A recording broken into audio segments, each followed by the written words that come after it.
How's it going, everyone? Landon with Late Model Restoration. Being real Mustang enthusiast and more ingrained within the Fox Mustang platform than anyone else in the industry, we provide real world videos. Speaking of those videos, how does a general breakdown and understanding of swapping an AOD automatic transmission to a T5 transmission sound? Yes, you heard that right. I'm going to show you the basic steps and general procedures required to swap that AOD equipped 5.0 liter Fox to a T5. One of the more popular swaps known to the Fox platform is swapping the boring AOD automatic transmission for that of a T5. Now granted, we all prefer our own setups, and that's totally fine.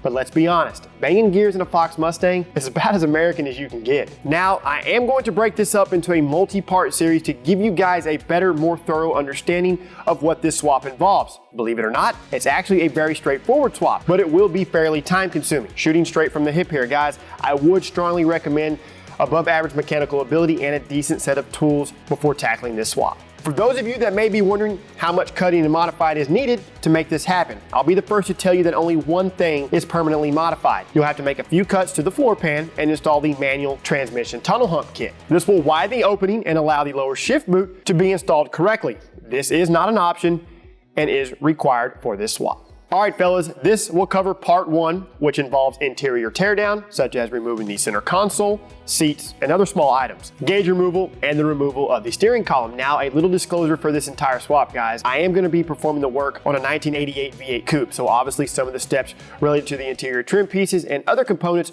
will differ from 1984 to 1986 cars. Also, throughout this swap, I am going to provide you guys the needed links to the videos we have previously filmed, such as seat removal, center console removal, the tunnel hump modification, and a few others.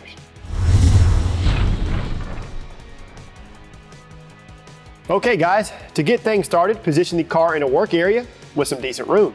Disconnect the negative battery cable, and then prepare yourself for interior teardown. I would start with removal of the center console. Go ahead and pry up on the shifter bezel and set it aside.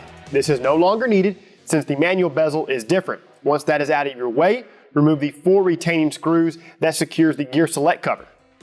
Now slide the shifter handle into first gear. The next steps involve center console removal. Those steps can be viewed by clicking the link in the description or the card in the upper right hand corner on your screen. Both the driver and passenger side seats are secured to the floor pan with 2 nuts and 2 bolts per side. For reference, click the removal video in the description or the card in the upper right hand corner on your screen. With the seats out of the way, remove the driver and passenger side scuff plates and kick panels. Then go ahead and remove the seatbelt buckles from the floor pan.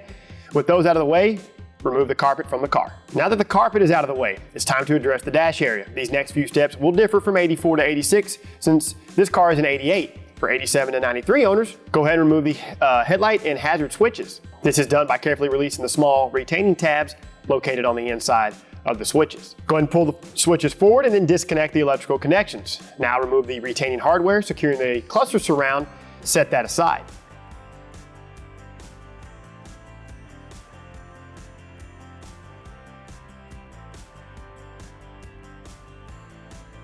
Remove the 4 retaining screws that secure the gauge cluster to the dash.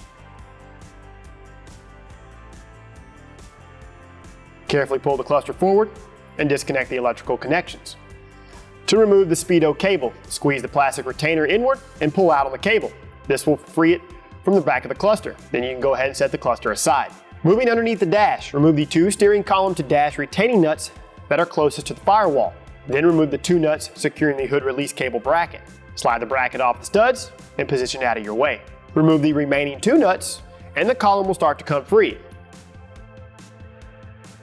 Remove the lower dash support bar and then use a few zip ties to help hold the column. Remove all the electrical connections associated with the steering column.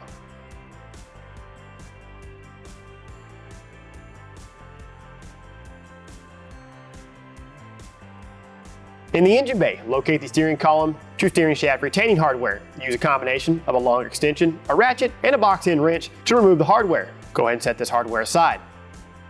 While you're in the engine bay, go ahead and carefully pull the Speedo cable out from the dash. Also, remove the factory grommet. This hole will now service the clutch cable and firewall adjuster. Back inside the car, pull out on the steering column. It will more than likely come out in 2 pieces. Go ahead and set this stuff aside. Lastly, get the floor defrost vent out of the way by removing the small retaining screw.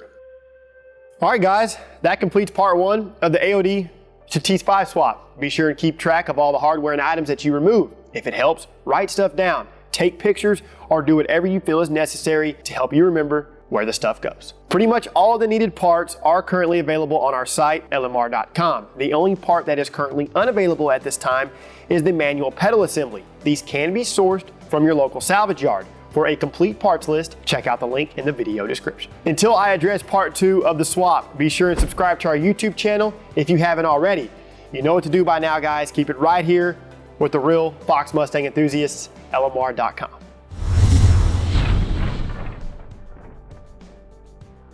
How's it going, everybody? Landon with Late Model Restoration. It's time for part 2 of our AOD to T5 swap series. This segment will cover pedal assembly removal, manual pedal assembly prep, which includes the clutch quadrant and neutral safety switch, reinstallation of the new pedal assembly, and reinstallation of the steering column. Let's check it out. Most of the needed parts are currently available from our site, lmr.com. The only component that is currently unavailable is the manual pedal assembly, which is needed during this part of the series. These can be sourced from your local salvage yard. Keep in mind when sourcing a pedal assembly, if at all possible, be on the lookout for a pedal assembly from a 1984 to 1993 V8 Foxbody.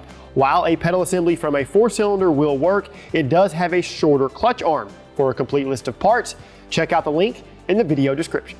Part 2 is obviously going to pick up where part 1 left off, and that was with removal of the steering column. With the column now out of your way and with some decent working space, remove any bracket and or component that is attached to the pedal assembly. Once that is done, remove the 4 retaining nuts that secure the pedal assembly to the firewall. Extensions and swivel sockets will help out tremendously when removing the pedal assembly. Pry the electrical connector off of the brake light switch and remove the cotter pin. Rotate the plastic clip and then use a small pry bar to carefully remove the brake light switch and booster rod from the stud on the brake pedal.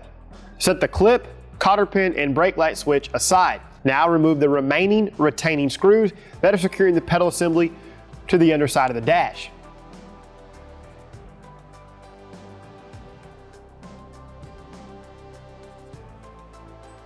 Use a small pry bar to help give you some leverage so you can remove the pedal assembly from underneath the dash. Once you have the pedal assembly free, disconnect the cruise control brake dump hose if it's equipped, and then remove the automatic pedal assembly from the car. Set the manual pedal assembly on a workbench. Take this time to transfer the brake dump valve and the insert if it's needed. This valve simply unscrews from the insert. When doing this, count how many turns it takes to remove the valve. Install the insert if needed, and then thread the valve into the insert. Now is a perfect time to upgrade to one of our SVE double hook clutch quadrants. To do this, simply remove the cotter pins and use a small pry bar to free the helper springs from the plastic quadrant and self-adjuster. Remove the quadrant, self-adjuster, and helper springs from the pedal assembly.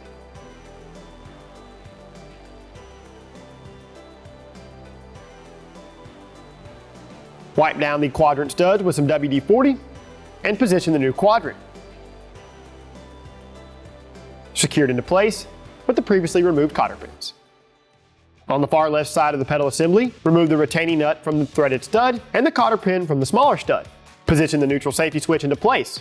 The plastic rod will slide over the smaller stud, while the plastic insert on the body of the switch will slide over the threaded stud. Reinstall the cotter pin and tighten the retaining nut. Take the manual pedal assembly and position it into the car. This pedal assembly will attach the exact same way as the automatic assembly. Be sure and position the pedal assembly over the studs on the underside of the dash. To help hold the pedal assembly in place while you work, go ahead and tighten the top retaining hardware removed earlier. Transfer and reinstall the booster rod, brake light switch, and clip in the same orientation. Once that is done, reinstall the cotter pin and reattach anything that was attached to the pedal assembly. Now you can reinstall the 4 pedal assembly to firewall retaining nuts.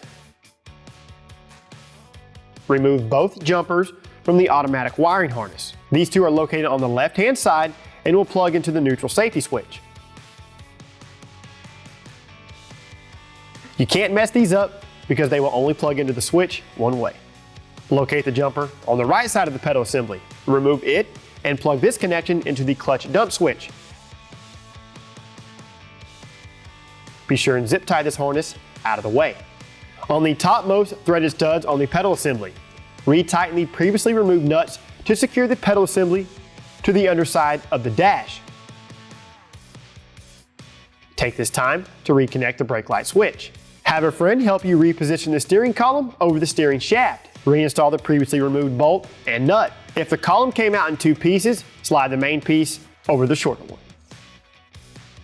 Align the column with the studs and vertical mount. Retighten the previously removed retaining hardware.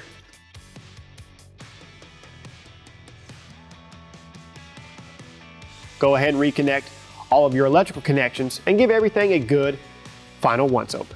There you have it, fellas. That completes part 2 of the AOD to T5 swap. The work was performed on a 1988 coupe, which does have EFI. So a few of these steps are obsolete for you 1984 and 1985 owners. However, all these steps provide a good understanding for both parties. For more information on the swap, click the link in the video description. Next up is part 3. To stay up to date with this swap, subscribe to our YouTube channel if you haven't already done so. And until next time, guys, keep it right here with the real Fox Body Mustang enthusiasts, LMR.com.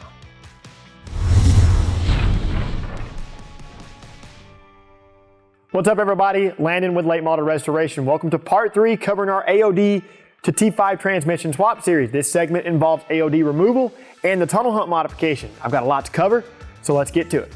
Part 3 will cover removal of the atrocious AOD transmission as well as the needed tunnel hump modification. We do sell this kit along with the new lower shift boot, attaching hardware and rivets. When removing the AOD, I would recommend the assistance from a friend or two. A dedicated jack will help with removal as well. The AOD is heavy and cumbersome, so be mindful of that when removing yours. Picking up from stage 2, it's time to support the car via a lift or jack stance.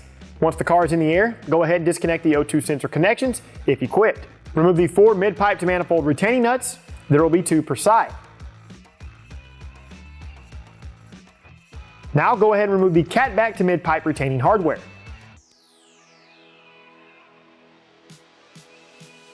Pry the mid-pipe free of the catback and then remove it from the car. Mark the drive shaft and pinion flange with a paint pen. These bolts looks like they've seen better days, so I sprayed them with some penetrating oil and left it well. If yours are difficult to remove, use a combination of a pry bar and breaker bar. Be sure and use a 12mm socket for the 4 bolts. Remove all 4 bolts and then remove the drive shaft from the car. Plug the tail shaft on the AOD so fluid doesn't run out and make a mess. Remove the 2 starter to bell housing retaining bolts and position the starter out of the way. Now remove the bolts securing the converter access cover to the bell housing. This is no longer needed. Next, use a pry bar and appropriate socket to rotate the crankshaft so that the torque converter to flex blade hardware can be removed. Keep leverage on the crank while you loosen the flex plate to converter nuts.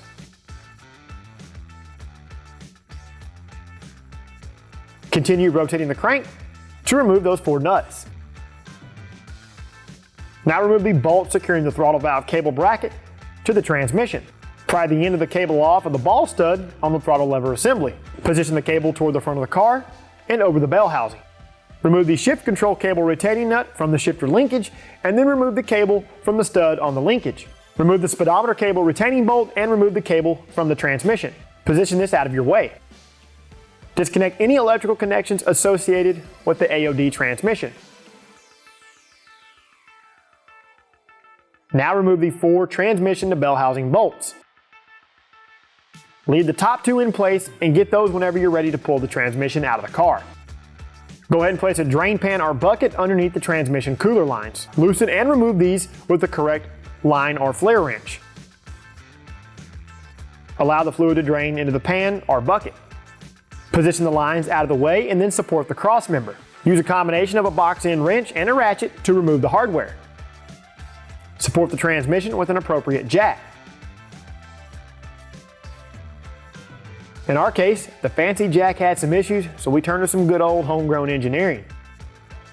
Once the transmission is supported, remove the top 2 transmission to bell housing bolts and give it a firm shake side to side to free it from the crankshaft and the dowel pins on the engine block. Begin lowering the transmission, making sure the dipstick and any other cable is free and not in a bind. Once the transmission is out of the car, remove the flex plate to crankshaft hardware and remove both the flex plate and spacer plate. Position the previously used drain pan or bucket underneath the cooler lines on the radiator. Loosen and remove the lines.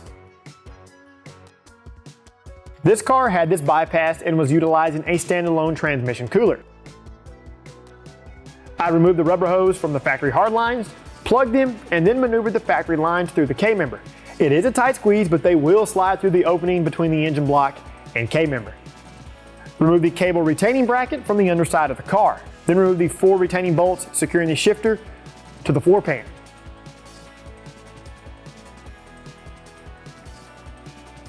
Remove this from the car. Align the transmission tunnel hump with the floor pan by using a screwdriver in the bottom left hole. Trace the opening with a permanent marker. Remove the tunnel hump, body clips, and then use a body saw to cut the marked areas. Once the cuts have been made, go ahead and file down the edges.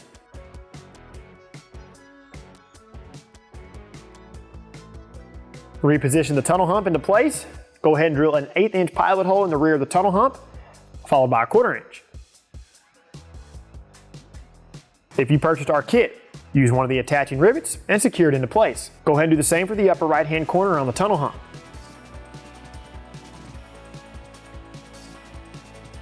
I personally used a total of 7 rivets, 3 down each side, and then 1 centered into the rear of the tunnel hump. That completes all the steps for part 3. In my opinion, fellas, this was the most involved portion of the entire swap. From here, the rest is fairly easy. Yes, the drive shaft can be reused if you're wondering. Everything else though, well, it can go into a for sale pile. For more information on the swap, click the link in the description. Next up is part 4. To stay up to date with the swap, subscribe to our YouTube channel if you haven't already done so. Until next time, guys, keep it right here with the real Fox Mustang enthusiasts, LMR.com.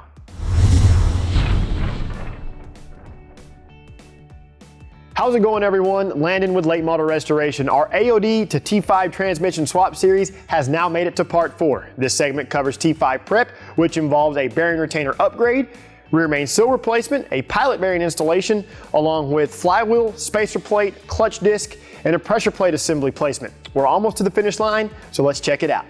To this point, I have removed the majority of the interior, swapped out the pedal assemblies, the automatic assembly for the manual assembly, and had removed the atrocious AOD transmission from the car. Part 4 will involve all the prep work to get the T5 ready for installation. I used several new parts during these steps, some of which are required, and I also encourage you to do the same if you're picking up a used T5 setup. These particular components include a new rear main seal, pilot bearing, spacer plate, flywheel bolts, a pressure plate and dowel pin kit, a Bellhousing bolt kit, transmission to Bellhousing bolts, a pivot stud, clutch fork, and throwout bearing. If you do go the used T5 route, be sure and inspect the input bearing retainer. If it still has the factory aluminum retainer, get rid of that thing and upgrade to one of our steel bearing retainers.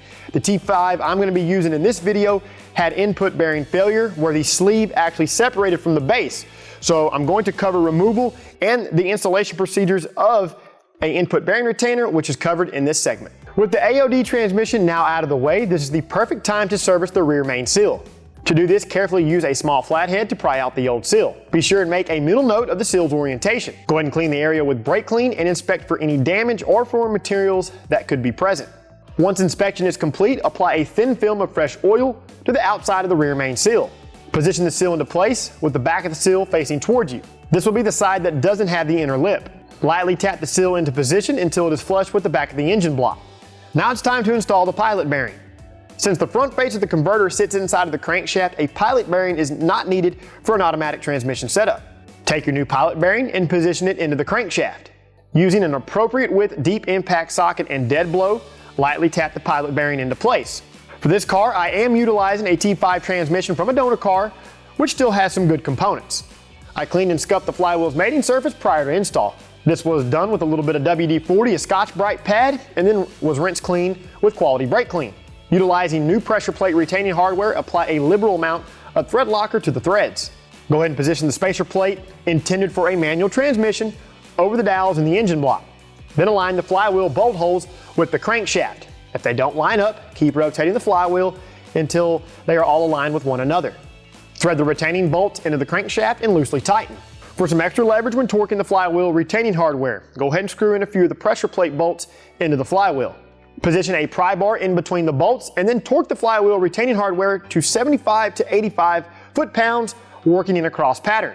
Once the flywheel bolts are torqued, go ahead and remove the pressure plate bolts. Wipe the flywheel mating surface again with some quality brake clean and make sure the pilot bearing has enough grease. Since the flywheel I am using already had the pressure plate locating dowels installed, this was not shown. To do this, simply tap the locating dowels into the correct location on the flywheel. Then slide the alignment tool through the clutch disc and then position it into place. Make sure the raised part of the disc is facing away from the flywheel. Wipe the pressure plate to clutch disc mating surface with quality brake clean and apply some thread locker to the new pressure plate retaining hardware. Position the pressure plate assembly over the dowel pins in the flywheel. Loosely thread in the retaining hardware.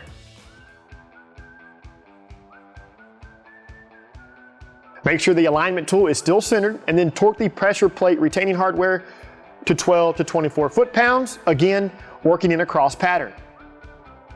Now you can remove the alignment tool. Apply some grease to the pivot stud pocket on the clutch fork along with a thin film in the areas where the throwout bearing is going to make contact. Even though I am using a few donor parts, I did utilize a new clutch fork, pivot stud, and throwout bearing. Be sure and apply grease to the pivot stud head along with a thin film of grease to the inside and face of the throwout bearing. Slide the throwout bearing into the clutch fork, making sure the lip of the bearing is over the tension spring and not underneath. Now you can go ahead and position the clutch fork into the bell housing and engage the fork into the pivot stud. Utilizing new hardware, install the bell housing and loosely tighten the hardware. Then torque those 6 bolts to 39 to 54 foot-pounds, working in a cross pattern. Reposition the starter and retighten the retaining bolts. Now I'm going to go ahead and address the bearing retainer. These steps are for anyone that is getting a T5 second hand and needs to replace the bearing retainer. Place a 2x4 underneath the base of the transmission so that it remains level. Loosen and remove the 4 bearing retainer to transmission bolts. It is normal for a little fluid to run out when removing the old retainer. Taking a closer look at this retainer, the sleeve had separated itself from the base. Use a small drift and hammer to separate the bearing retainer from the transmission. Carefully scrape away any traces of old gasket maker. Be sure and cover the area so that no debris enters the transmission. Once all the gasket maker is removed, thoroughly wipe down the area with quality brake clean. Be sure and transfer the old shim and bearing race from the old retainer. You may have to very lightly tap the race into the new retainer with a rubber mallet. Take this time to thoroughly clean the 4 retaining bolts. Before continuing, make sure the tension ring inside of the retainer seal is not on the input shaft. The new retainer will have one pre-installed into the seal. Apply a thin film of fluid around the opening in the transmission. Go ahead and clean the back side of the new retainer with quality brake clean. Apply a decent amount of gasket maker to the retainer. Then position the new retainer over the input shaft. Lightly tap the retainer into place. Go ahead and reinstall the previously removed bolts and torque to 15 pound-feet. Once that is complete, now would be a perfect time to drain and replace the fluid, again if you picked up a used transmission. If you have a new T5, simply open the fill plug and fill it with roughly 2.5 quarts of transmission fluid or until fluid starts to seep from the opening. To view our transmission fluid change video, go ahead and click the link in the description or the card in the upper right hand corner on your screen. That will conclude part 4 of our AOD to T5 swap series. I covered a lot of stuff, but pretty much all of it is very straightforward. I did fail to mention one thing. When choosing a flywheel for your swap, and if you're still running a stock bottom N302, you'll need a 50-ounce imbalanced flywheel. If you have custom engine work, be sure and consult the engine builder for the proper balance. For more information on the swap, click the link in the description. Next up is part 5, and we will cross the finish line on the swap. To stay up to date with this swap, go ahead and subscribe to our YouTube channel if you haven't already done so. Until next time, guys, keep it right here with the real Fox Body Mustang enthusiasts, LMR.com.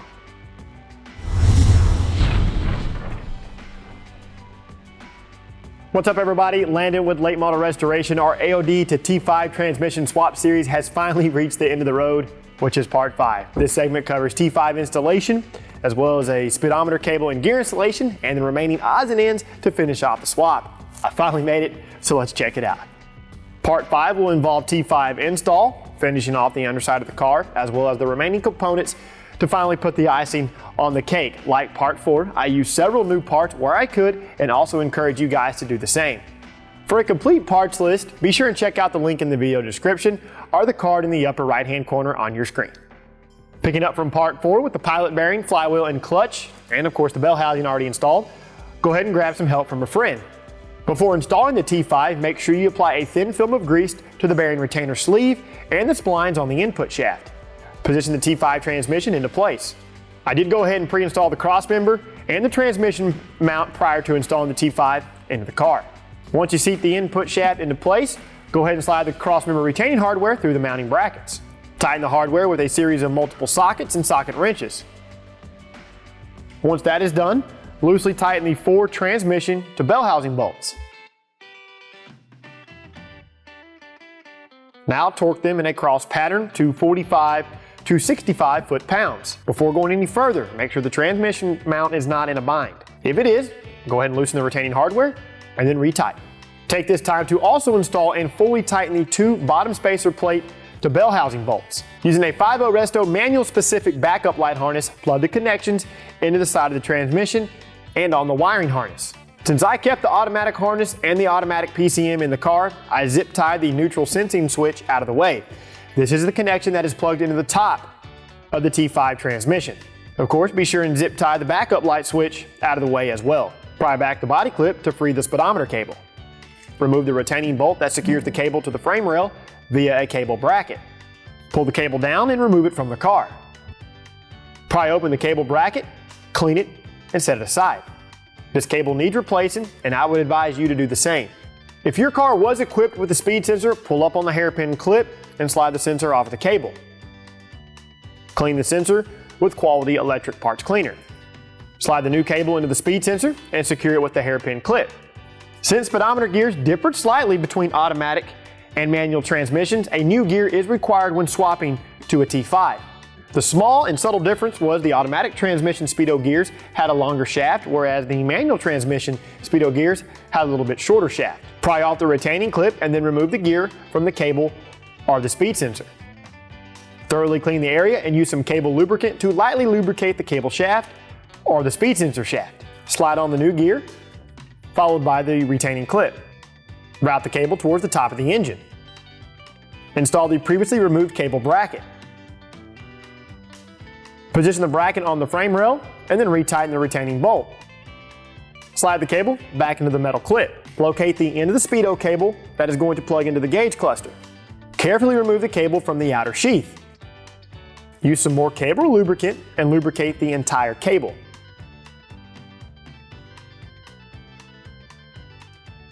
Now you can slide it back into the outer sheath. Slide the speed sensor or cable into the T5 transmission. Secure the cable or speed sensor with the retaining bolt. If you're going to be reusing the automatic drive shaft, take this time to clean the yoke. Go ahead and apply a few drops of thread locker to the drive shaft retaining bolts. Remember to remove any plug that was inserted into the tail shaft of the T5. Apply a thin film of transmission fluid to the yoke and then slide it into the transmission. Loosely tighten the drive shaft to pinion flange hardware. Fully tighten and then torque these bolts to 71 to 95 foot-pounds. Route the clutch cable up through the engine bay. Make sure the clutch cable runs between the engine block and K-member. Position the bracket onto the hole in the frame rail and use an appropriate sized self-tapping bolt to secure the bracket to the frame rail. This bracket will sit just behind the sway bar bracket mount on the driver's side. Slide the clutch cable through the bell housing provision and then through the clutch fork. Secure the cable to the bell housing with the correct retaining clip.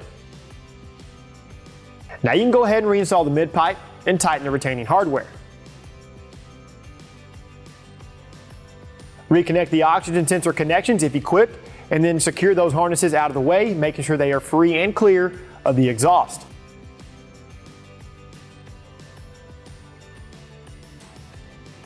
If you're working on a lift, lower the car enough so that you can remove the throttle valve cable from the bracket on the throttle body. This is done by rotating the plastic lock with an open-end wrench. Remove it from the bracket and then remove the throttle valve cable from the car. If you're installing a firewall adjuster, position it into place and then go ahead and center punch the holes. Carefully drill them out with the appropriate bit and then secure the adjuster to the firewall with the retaining screws. Remove the rubber firewall bushing from the cable and then file down the tabs. If you chose not to install a firewall adjuster, leave this bushing alone. Once the tabs are filed down, thread the firewall adjuster all the way in until it stops.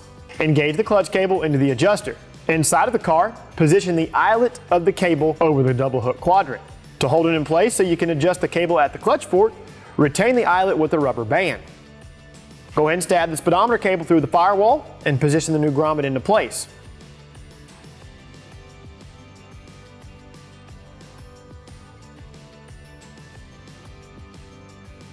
Pull the cable through the firewall and the dash. Go ahead and position the cluster back into place. Connect the electrical connections and engage the speedo cable with the cluster. Go ahead and retighten the gauge cluster retaining hardware. Back underneath the car, thread the adjusting nut up against the clutch fork and go ahead and give it a few tightening turns. Follow that up with the lock nut. Install the clutch fork dust cover and secure it with the retaining screw. If your T5 doesn't have a shifter, then check out our detailed installation video in the video description or the card in the upper right-hand corner on your screen. Once you get the shifter installed and handle, reconnect the negative battery cable and throw a seat in the car. Start the car and check for proper clutch engagement. Turn out on the firewall adjuster as needed to achieve the correct and proper clutch engagement. If you aren't using a firewall adjuster, you'll need to make adjustments at the clutch fork. Once that is done, go ahead and reinstall all of your interior components. Of course, take this time to upgrade anything that shows signs of age or normal wear and tear. Get the car on the ground and take it for a spin. Do a few smoky burnouts and enjoy that new T5. Alrighty guys, that'll conclude our AOD to T5 transmission swap. If this is something that's on your to-do list for your Fox body, there is one final installation note that I would like to make clear. Ford was notorious for changing small things over the course of the Fox era. With that being said, if you plan on swapping the entire PCM and harness from a manual donor car, make sure that the car is the exact same year as yours. Throughout the years, pinouts were different, oxygen sensor wiring is different, and of course the manual harness has the optional neutral sensing switch connection. I took the shortcut route and left all the automatic wiring in place and the PCM in the car. I did install the neutral safety switch along with the backup light connection. Another common question involving this swap is weight differences. The AOD weighs in at a ground pounding 200 pounds, while a T5, a billet steel flywheel, clutch and pressure plate assembly, and of course the Bellhousing tipped the scale at roughly 130. That's an estimated weight savings of 70 pounds. Overall, this swap is fairly straightforward, guys. Yes, there were plenty of times that I wanted to throw a wrench through the door because things weren't going my way. All I can tell you is don't get frustrated and take your time. I hope you all have enjoyed watching our AOD to T5 swap as much as I've enjoyed showing you. Be sure and subscribe to our YouTube channel for more awesome and the best Fox Mustang content on the planet. And for those of you that don't already know, keep it right here with the real Fox Mustang enthusiasts, LMR.com.